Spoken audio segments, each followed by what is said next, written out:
yes, the insurmountable, make it round of applause!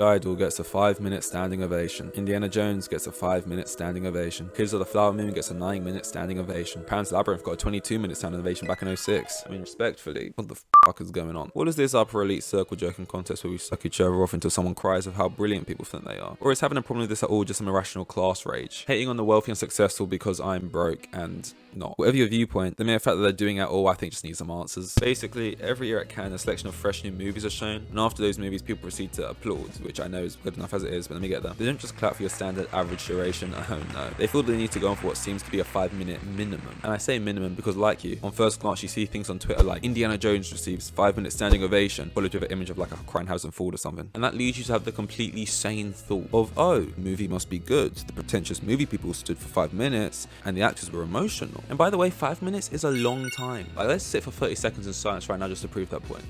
We're not actually doing that. That would be insane. That's viewer retention suicide. Goddamn TikTok generation. I knew you was about to skip. That's my point. Like, 30 seconds is just like egregious amounts of time. So like, imagine 5 minutes, especially if you had to piss or shit. Back to the point though, you would assume the film must be good, right? Or 2 days later, 50% on the tomato meter, rotten. Oh, but we stood, we clapped. But The Idol, 5-minute standing ovation. Sam Levinson crying. 2 days later, 17% on the tomato meter, real rotten. But stop stuttering. Apparently these films are getting standing ovations regardless, and a 5-minute or less standing ovation can be seen as a sign that the film didn't quite live up to expectations. Upon googling to see if there's any historical or fun tradition style reason that this is all done, all articles basically lead to the same conclusion, which is no. It kind of just started happening and has been snowballing ever since. News outlets would start reporting on it, and clout is currency, so all of a sudden people want to start to get really long standing ovations. Let's shoot for 40! And here's where it gets a bit Hollywood weird. A lot of it comes down to the power in the front rows, as in the front rows is where the most powerful people are sitting, and most of the crowd imitates the actions of those in the front row. And who are these powerful people exactly? Yep, it's the filmmakers, the actors and executives, and friends of those prior three who worked on these films. Scott Page, a professor who studied social behavior, has watched these standing ovations and attributed the unorthodox nature of these to prestige hierarchy and sheep behavior. That audience is usually made up of movie buffs inclined to show respect even if they found the film lacking, because standing ovations typically beginning at the front row of the audience, and in the front row of the audience is people who could afford the best seats, perhaps friends of the film's team or the wealthiest attendees, and they prompt the rest of the audience to leap to their feet. Those with no such clout are helpless to follow. Even if they decide not to engage, they're in no position to influence anyone else anyway. And for example, apparently the standing ovation for Killers of the Flower Moon was starting to die down at a point when the other members of the film team continued to cheer, sparking a new wave of applause and stretching the ovation all the way to 9 minutes. It's simply human to seek approval, even when it comes to methods of expressing approval. And it appears that in these circles, the fact is,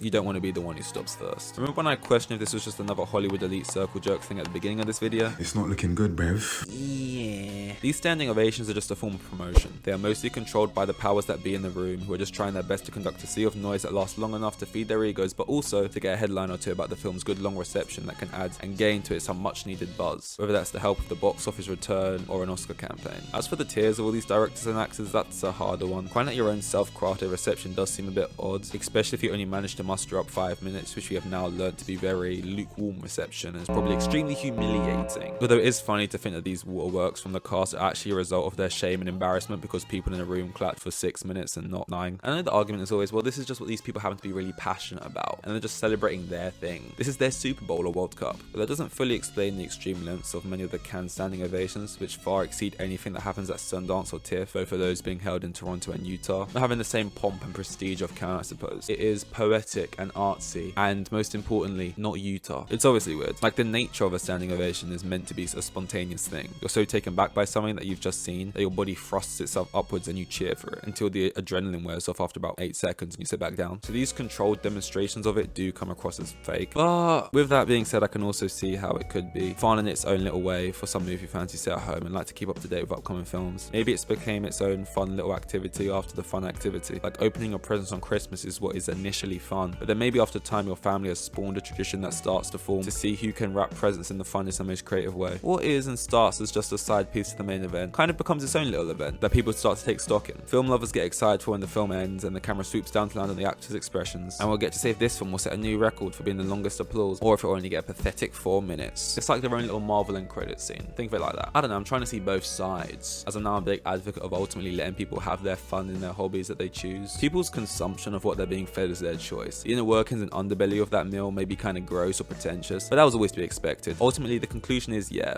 it's fake bullshit. But if you can look past it and enjoy that fake bullshit nonetheless, then go wild. You know, clap for 7 fucking hours, I don't care.